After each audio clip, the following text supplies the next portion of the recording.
Vas a escuchar un podcast de Canal Extremadura. Disfruta de este y otros contenidos en nuestra aplicación. 5, 4, 3, 2, 1, ignition.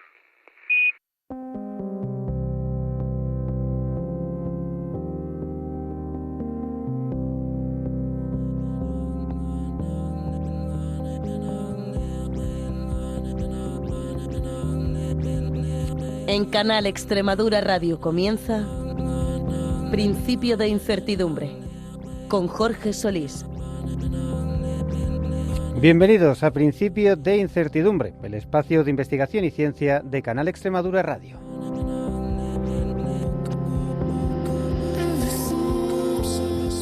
Conseguir agua a partir del aire en regiones desérticas, capturar CO2 de la atmósfera de forma eficiente o almacenar hidrógeno para un futuro energético más limpio.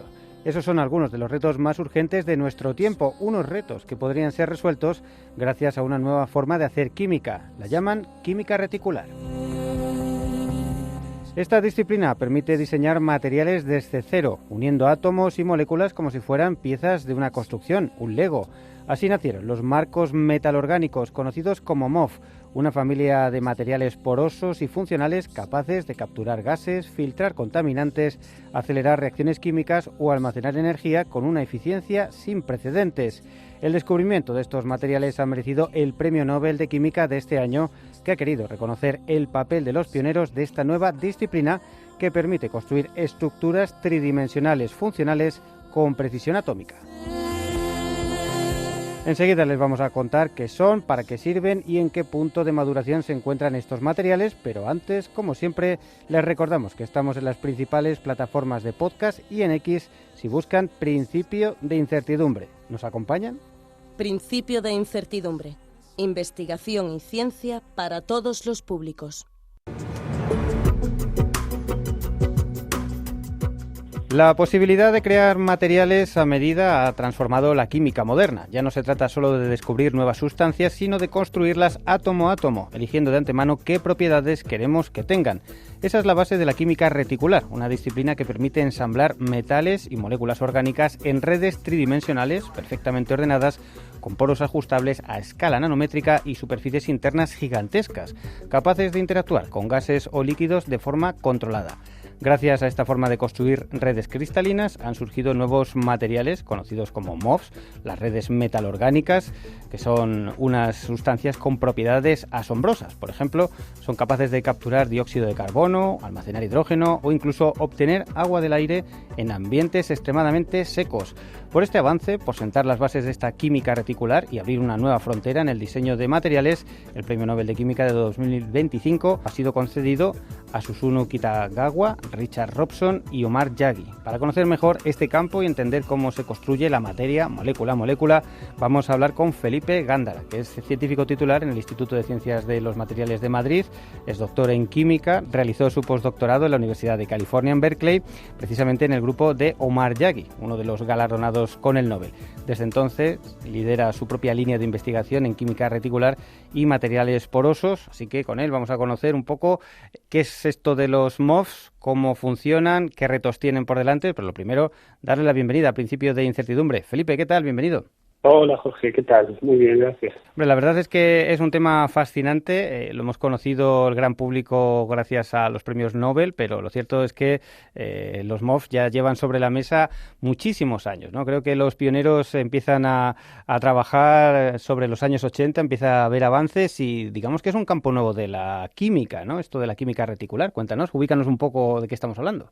Efectivamente, sí, llevamos, los MOF es un campo de la química reticular que realmente ya lleva varias décadas atrayendo mucha atención de grupos de investigación. Los primeros trabajos son incluso, pues eso, de la década de los 80 del siglo pasado, cuando aparecieron los primeros trabajos de uno de los premiados en el Nobel, de Richard Robson, que hizo los primeros descubrimientos y pruebas de que se pueden formar este tipo de estructuras, que ahora podemos comentar, y luego ya realmente a partir de finales de los 90 del siglo pasado y dentro del siglo XXI, pues es un campo que ha explotado por todo el potencial que tiene y todas las propiedades que estos materiales están demostrando que tienen, hasta el punto, pues eso, de que hay algunos de estos que ya son materiales que se pueden, que están comercializados. Hombre, lo que vamos a ver, acabaremos viendo es un poco las aplicaciones que tiene, que son asombrosas. Yo creo que esto vale un poco para todo y además son unos materiales que casi vienen a solucionar algunos de los grandes problemas tecnológicos que tenemos ahora mismo por delante, ¿no? Como civilización. Pero vamos a ir un poco a poco. Se habla de química reticular como un nuevo tipo de química. Yo creo que hasta ahora, cuando se habla de química, casi todos nos viene a la cabeza, pues más bien, cómo se pueden ir haciendo estructuras como moléculas, ¿no? De una forma un poco discrecional. Aquí estáis hablando de diseñar materiales enteros un poco con las propiedades que los químicos vais deseando y para eso, habéis tenido un poco que aunar las dos grandes ramas de la química que existían, la orgánica y la inorgánica, ¿no? Correcto, eso es. Efectivamente, en la química reticular lo que se busca es crear redes de compuestos químicos, porque tienen su propia composición, y que, como bien decías, pasando de como se ha hecho tradicionalmente, ¿no?, de crear moléculas uniendo átomos, y los átomos crean enlaces entre ellos y se crean moléculas. Esto es lo más básico en química, digamos. Pues en el campo de la química reticular lo que buscamos es que estas moléculas se unan entre sí también, y generalmente en el caso de los MOF, a través de formar enlaces con centros metálicos, de forma que no crean estas unidades discretas, que se pueden aislar, digamos, en disolución, sino que crean redes que se extienden de forma periódica en 2 o 3 dimensiones generalmente. Y sobre todo en el campo de los MOF, uno de los grandes avances ha sido que buscamos generar redes con un grado de diseño que antes no existía. Digamos que podemos formar redes que tienen unas características topológicas y geométricas específicas a través de la selección de estas moléculas y de estos centros metálicos. Uh-huh.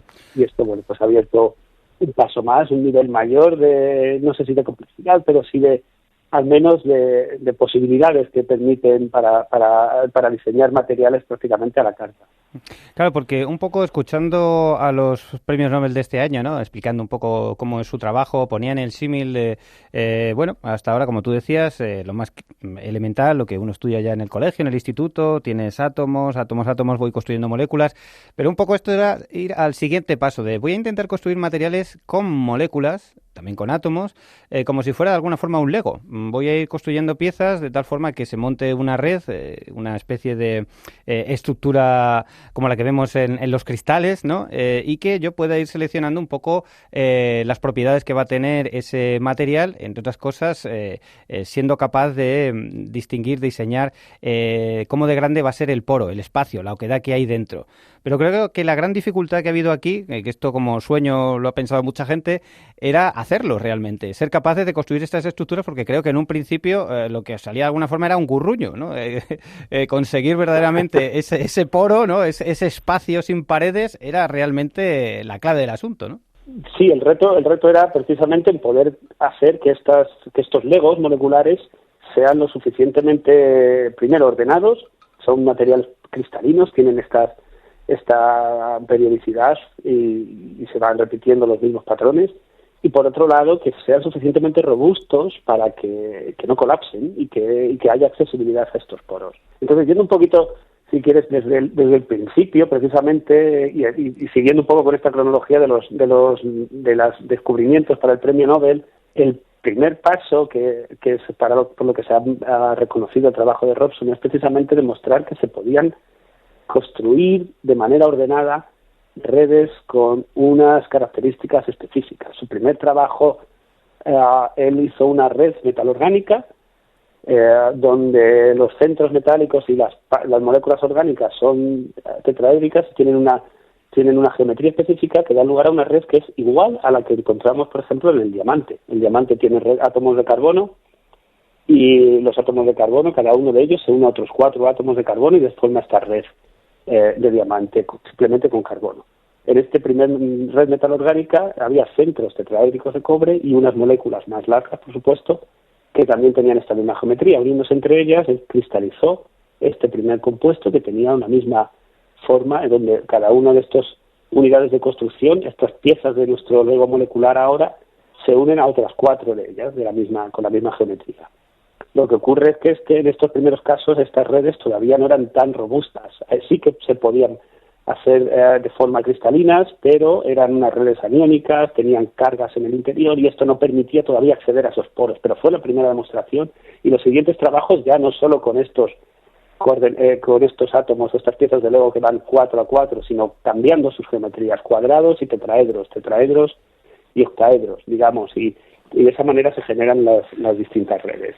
Los siguientes trabajos de Kitagawa y de Yagi precisamente fueron hacia demostrar también que se pueden obtener estos materiales con esta suficiente robustez y poder acceder a sus poros, y se pueden diseñar prácticamente un número infinito de redes metalorgánicas de MOFs. Un poco aquí la clave está en esa unión de esos dos mundos, ¿no? Por una parte las moléculas orgánicas, que yo por lo menos viendo las estructuras me parece que son como las aristas, y los centros metálicos que son un poco como los vértices donde se van ensamblando, y de esa forma, en función de la composición que vayas escogiendo, pues los poros son más grandes, más pequeños y van teniendo una forma u otra, ¿no? Sí, exactamente, lo has definido perfectamente.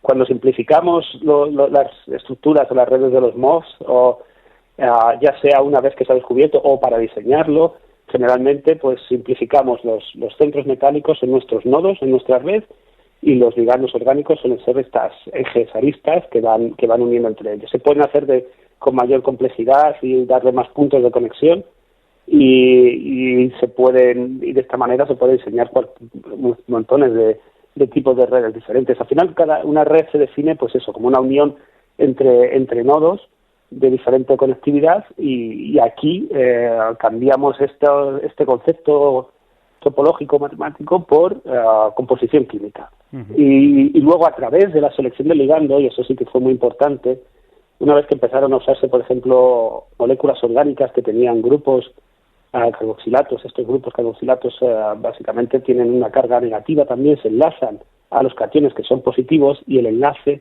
ahora es mucho más estable, es mucho más fuerte.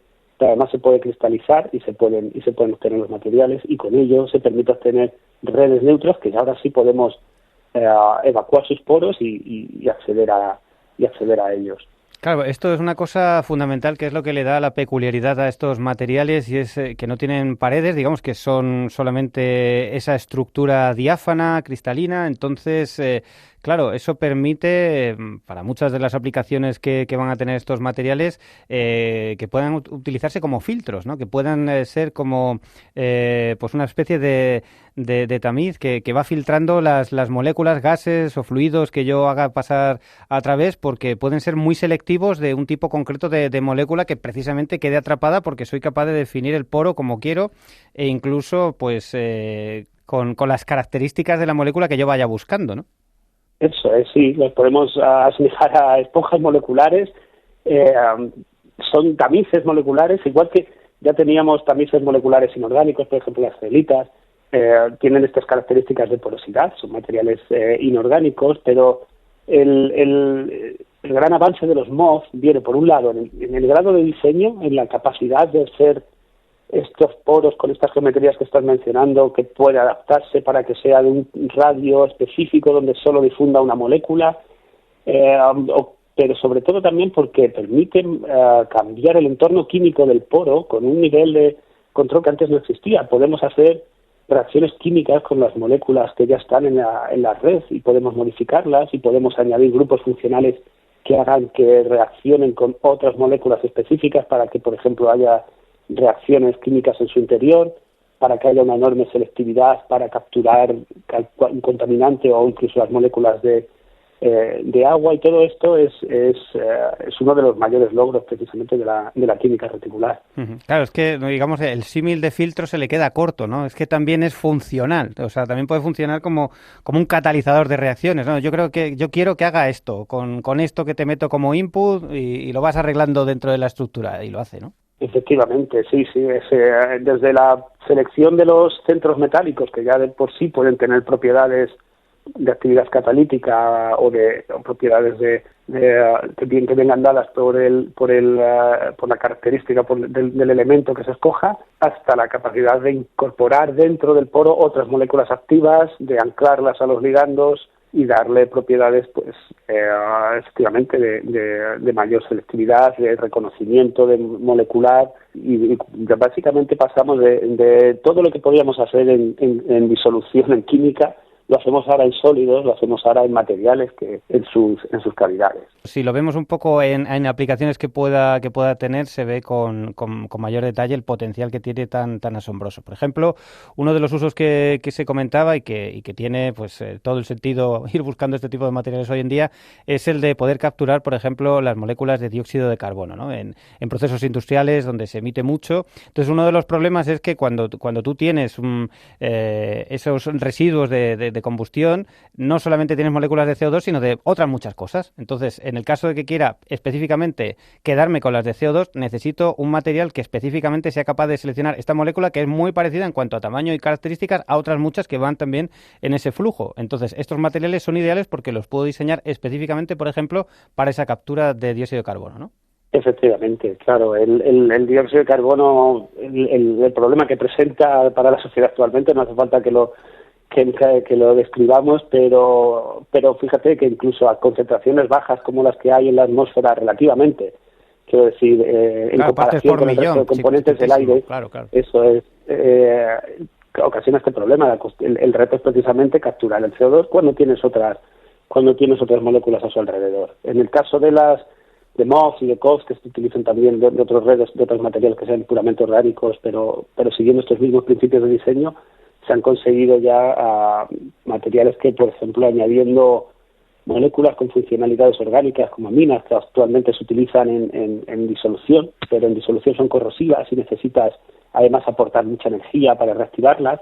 Cuando están dentro de la cavidad de los poros, precisamente pueden reaccionar de forma muy selectiva con el dióxido de carbono, incluso en presencia de agua, y en los últimos materiales que se han descubierto, incluso gracias a la presencia de agua, funcionan incluso mejor y permiten, pues eso, capturar directamente incluso del dióxido de carbono del aire en las concentraciones en las que se encuentra en la atmósfera. Cuando se utiliza para capturar CO2, por ejemplo, a la salida de chimeneas de combustión, por ejemplo, para almacenar, las concentraciones son mayores y se pueden utilizar otros diseños más, variando su hidrofobicidad, con grupos funcionales se puede capturar y se puede almacenar también para luego transportar esas moléculas. Pero bueno, todo esto con el diseño y la selección, por un lado, de la molécula que se incluye dentro y luego también de la red. Yo sigo insistiendo mucho también en que no es lo mismo tenerlo en una red con una cavidad de un tamaño que tener la molécula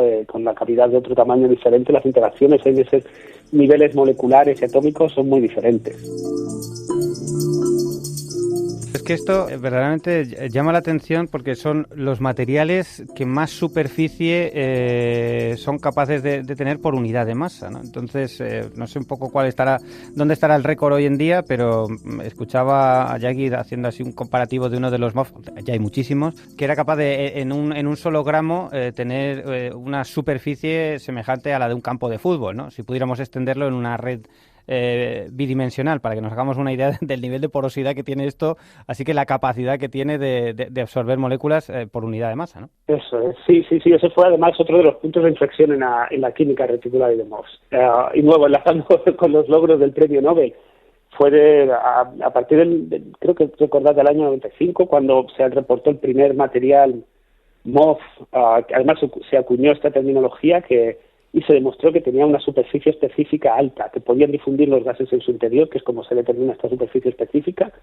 El grupo de Omar Yagi reportó estos primeros MOF a finales de los 90, el MOF 5, que es un MOF icónico ya en este campo. Él demostró que puede tener en ese momento superficies específicas de varios miles de metros cuadrados por gramo, entre 2.000 y 3.000 metros cuadrados por gramo. Imagínate un gramo del material que puedes tenerlo en la palma de tu mano.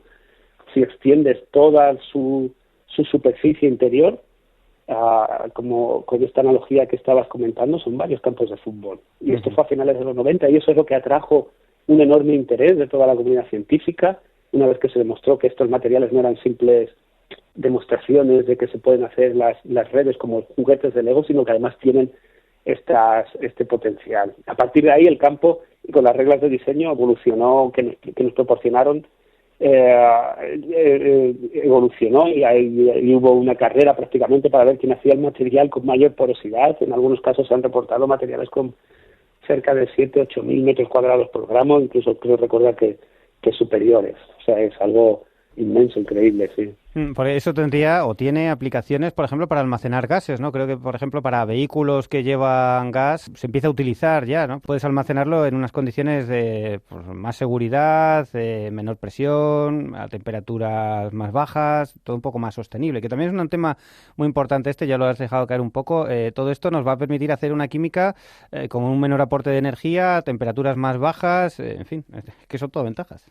Eso es, sí. Una de las aplicaciones que siempre desde los primeros momentos se han investigado para estos materiales es no solo la captura, es el almacenamiento de gases. Los gases tienden a expandirse, a ocupar el mayor volumen posible, entonces cuando queremos transportarlos tenemos que tenerlos a altas presiones o a bajas temperaturas para que ocupen el menor volumen posible. Cuando tú tienes el gas dentro de los poros de estos materiales, las interacciones con las paredes de estos materiales y luego entre las mismas moléculas del gas, pues se optimizan de forma que podamos en el mismo espacio tener más moléculas almacenadas. Esto se ha investigado, por ejemplo, para metano, que es el componente principal del gas natural, para transportarlo, para tenerlo en vehículos propulsados por gas natural. En su momento se estudiaron y se investigaron para ver si era posible aumentar, por ejemplo, la autonomía de los vehículos teniendo estos MOF en los depósitos, o simplemente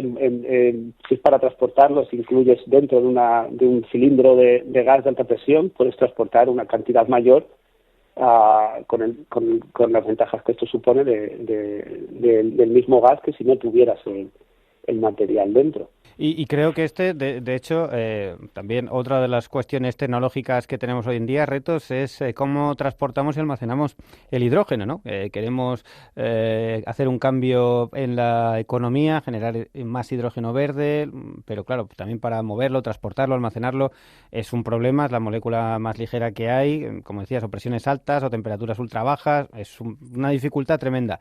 ¿Puede que los MOF fueran aquí también la solución, en el caso concreto del hidrógeno? Se está investigando, por supuesto, para esta aplicación. Es un problema que todavía no está resuelto. ¿Cuál es la mejor tecnología, la mejor solución para almacenar y transportar hidrógeno, utilizando, por ejemplo, sólidos porosos? Es una de las posibilidades que se investiga. El reto en el caso del hidrógeno es encontrar un material que sea capaz de almacenar o de interaccionar con el hidrógeno de una manera suficientemente fuerte para que no escape, pero que no sea demasiado fuerte para que nos permita luego liberarlo. Claro. Ese es digamos, el reto, una manera de simplificar el reto en el almacenamiento de hidrógeno. Entonces ahí las estrategias en los MOF es encontrar los grupos funcionales, la composición química y el poro adecuado que permita modular esta interacción con el hidrógeno, para que podamos transportarlo sin tener que bajar demasiado la temperatura. Cada vez que tenemos que ir a temperaturas criogénicas es un aporte energético, y sin que necesitamos calentar demasiado para liberarlo.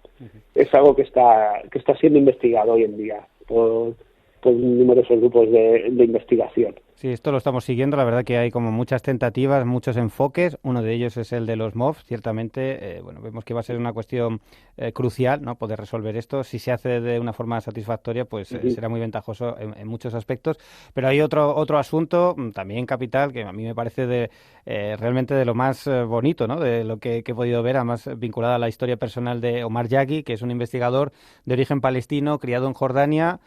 Tuvo que pasar toda su infancia en zonas áridas y luego su grupo ha sido capaz precisamente de hacer unas de estas proezas, de capturar la humedad de moléculas de agua en el aire, en climas muy secos. Y creo que además aquí una de las contribuciones importantes la hiciste tú, estando en su laboratorio. Cuéntanos un poco todo esto. Sí, como dices, bueno, Omar él es jordano de nacimiento de padres palestinos, si no recuerdo mal. Él emigró a Estados Unidos cuando era muy joven. Es un tipo muy, muy brillante, por supuesto, siendo desde muy joven fue a Estados Unidos a estudiar y a empezar su carrera investigadora, pero claro, él tiene este origen de haberse criado en zonas donde el acceso ya no solo por la ciudad, pero es que el acceso a tener agua corriente y agua potable en muchas partes del mundo es un problema, y es un problema grave. Entonces, bueno, una de las aplicaciones que él buscó o pensó que podrían utilizarse los MOF es capturar agua de la atmósfera. En la atmósfera, incluso en ambientes áridos, siempre hay moléculas de agua, siempre hay un cierto nivel de humedad que tenemos y ya sea incluso en zonas de desérticas. La cuestión aquí, de nuevo, haciendo un poco la analogía con el hidrógeno, es capturar el agua de una manera muy selectiva, a una presión relativa muy baja, que lo haga suficientemente rápido el material, pero que también se pueda desorber de una manera relativamente sencilla. Hay otros materiales que se utilizan como desecantes, pero luego si quieres extraer el agua necesitas calentar, necesitas hacer un aporte energético grande. En los MOF se pueden diseñar para modular esto también. Para poder llegar a los materiales que se tiene ahora, y yendo a este trabajo en el que tuve la ocasión de participar, necesitamos investigar cuál es esta interacción de las moléculas de agua con el interior de los poros de los MOF. Y este es uno de los proyectos en los que estuve involucrado en el laboratorio de Yagi, y lo que vimos, utilizando técnicas de difracción de rayos X, por ejemplo, es cómo las moléculas de agua, cuando hay pocas y hay unas humedades relativas bajas, tienen unos sitios de absorción muy específicos cerca de los centros de los metales. Pero además, una vez que capturas esa primera molécula de agua y el poro tiene un tamaño y una forma específica, creas unos nuevos sitios de absorción.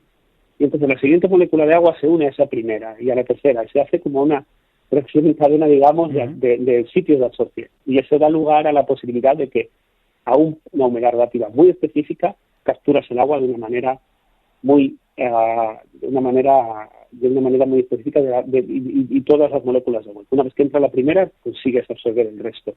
Y luego, con un pequeño cambio de temperatura o de presión, estas moléculas se pueden disolver. Y una vez que investigamos estos mecanismos, bueno, pues se han ido desarrollando otras nuevas generaciones de materiales donde se ha optimizado estas capacidades de absorción y sobre todo la capacidad para modular. No es lo mismo la humedad relativa que hay en Jordania, en Amán, que la que tenemos en Almería o en el desierto ahí del Death Valley cerca de Estados Unidos, donde hicieron alguna demostración llevando los primeros prototipos para ver cómo capturaban el agua por la noche y la podían disolver por el día.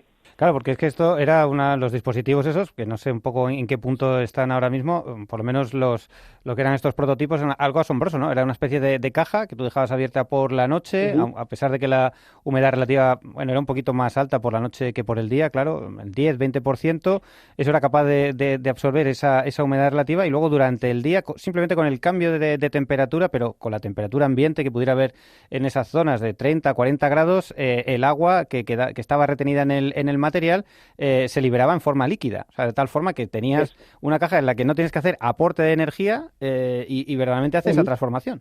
Eso es, sí, esos fueron los primeros prototipos, han ido evolucionando, ahora se buscan otros que tienen varios ciclos al día, y entonces a lo mejor con un aporte pequeño, simplemente con un ventilador que hace un flujo de gas de aire con eso ya es suficiente para extraer. Entonces se buscan materiales o prototipos de dispositivos que funcionan dando varios ciclos al día, y eso de esa manera es mucho más eficiente.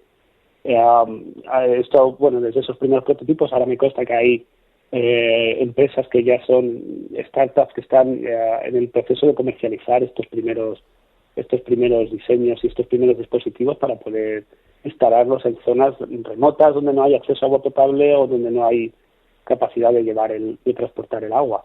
La idea es increíble. Estés donde estés, como con un teléfono móvil, de pronto tienes cobertura, tú puedes generar tu propia agua, además agua purísima, ¿no? Con esta serie de materiales. Sí. Entiendo que también, a ver, esto, o por lo menos a medida que, hasta que no avance más la tecnología, baratos construir estos materiales no serán, ¿no? La viabilidad económica es si queremos llevar estos materiales desde el laboratorio a productos y a la sociedad, pues es fundamental.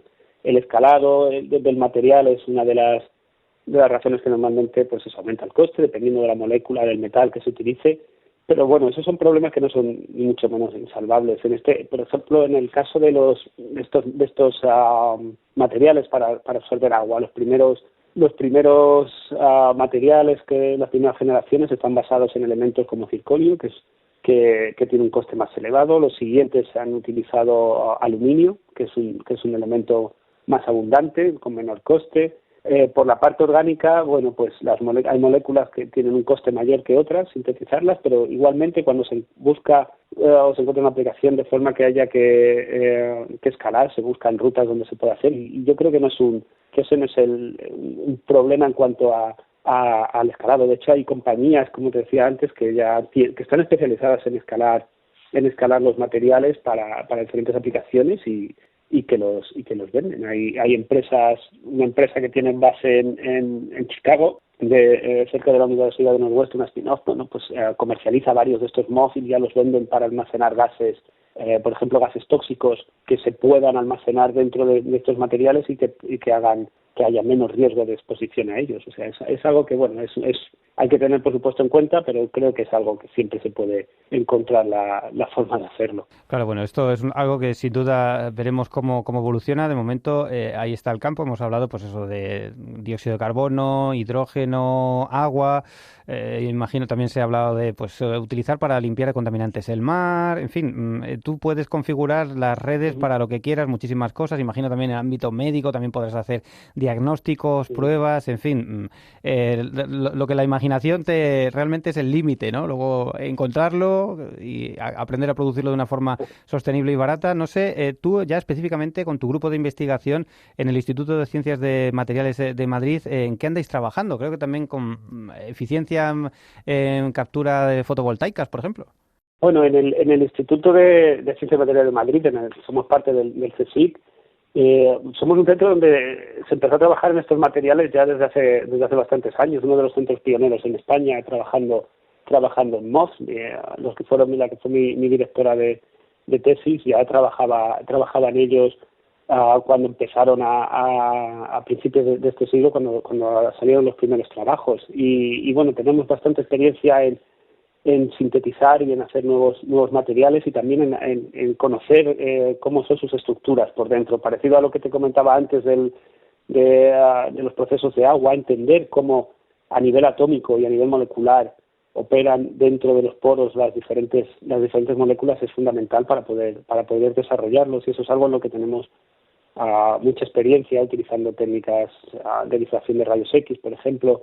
Lo hacemos. De esto desde el punto de vista fundamental, pero siempre, por supuesto, motivado y llevado a aplicaciones, ya sean aplicaciones de relevancia energética o incluso medioambiental. Intentamos desarrollar materiales, tenemos varias líneas de investigación, alguna, por ejemplo, para investigar las propiedades como catalizadores heterogéneos que puedan funcionar que puedan dar actividad catalítica en diferentes reacciones utilizando un sólido que se pueda manejar de una manera fácil por ejemplo, para transformar dióxido de carbono en otras moléculas. En eso tenemos alguna línea de investigación donde estamos viendo que dependiendo del centro metálico que utilizamos y el entorno que tiene, bueno, pues se puede llegar a un producto o a otro.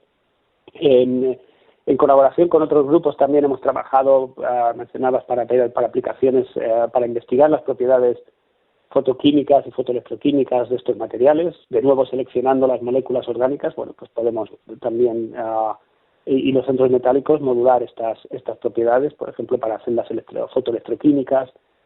Y últimamente pues también estamos trabajando en investigar cómo interaccionan con contaminantes que están en el agua, moléculas, por ejemplo, contaminantes que vienen de productos de uso personal o farmacéuticos, también en colaboración con varios grupos de investigación de la Comunidad de Madrid. Hay un proyecto de la Comunidad de Madrid donde queremos investigar y utilizar estos materiales para capturar estos contaminantes que se denominan emergentes, porque aparecen a bajas concentraciones, pero que pueden suponer, y de hecho suponen, un problema y un riesgo para la salud. Y queremos ver cómo podemos de nuevo capturarlos en concentraciones muy bajas. Hablamos aquí incluso de partes por billón en algunos casos, y cómo interaccionan con los poros de estos materiales. Y esa es otra de las aplicaciones que estamos investigando. Qué maravilla, parece que los MOF son la solución a todos los problemas contemporáneos, ¿no? Almacenamiento energético, hidrógeno, MOF. Captura de CO2, MOF. Limpieza de contaminantes en agua, MOF. Pues todo, esa es la belleza de esta química. Esa es la belleza de esta química, Jorge. Y es lo que a mí me encanta, porque muchas veces en esto nos preguntaban, oye, ¿para qué sirven los MOF? Porque es esa tendencia, ¿no? Bueno, cuando no se conoce, se llevan tanto tiempo investigando, la gente ya en la comunidad científica los va conociendo, pero ¿para qué sirven? Y yo digo, no es para qué sirven, es para qué quieres tú usarlos. Y porque lo que nos ha dado esta química y el premio Nobel es lo que reconoce, es que ahora podemos diseñar materiales y podemos diseñarlos y sintetizarlos y conocer y caracterizarlos a este nivel atómico, con un grado de diseño y una capacidad para hacerlo que no teníamos antes. Entonces, ¿para qué sirven? Ahora tenemos las herramientas para usarlos para lo que queramos y para investigarlos para la aplicación que se quiera investigar. Es parte ahora del arsenal que tenemos los grupos científicos de materiales a investigar y a diseñar y a crear en el laboratorio. Y eso yo creo, a mí por lo menos es lo que me apasiona de esta química y de esta rama de la ciencia. Antes de terminar, sí. ¿Cuál es el futuro? Porque bueno, vemos que para cada problema hay un MOF, pero ¿hacia dónde nos lleva la imaginación? ¿Qué cosas están sobre la mesa? Hay prácticamente para lo que queramos, pero bueno, uno de las cosas que se está investigando es cómo podemos además aumentar los niveles de complejidad de estos materiales.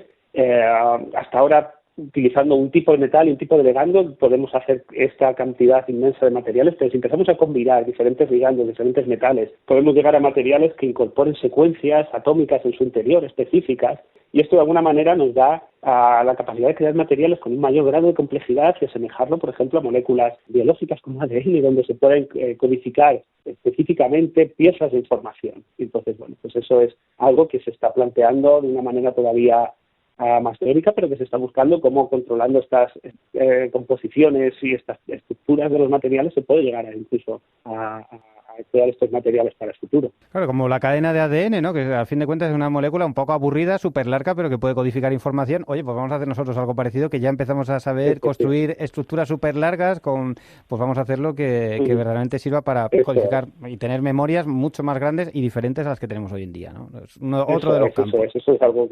Eso es algo que hacemos también incluso en nuestro laboratorio, buscar cómo podemos buscar piezas en el ADN. Tenemos, bueno, pues estas secuencias específicas de bases.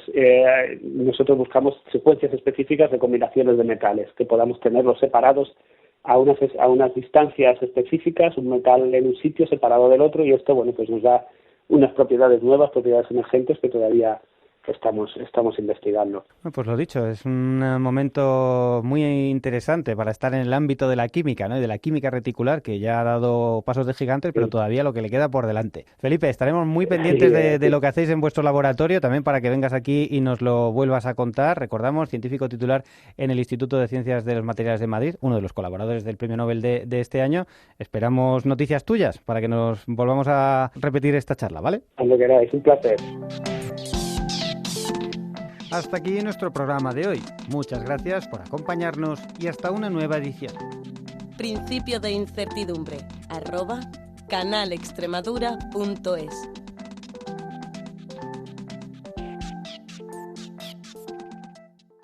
Has escuchado un podcast de Canal Extremadura. Disfruta de este y otros contenidos en nuestra aplicación.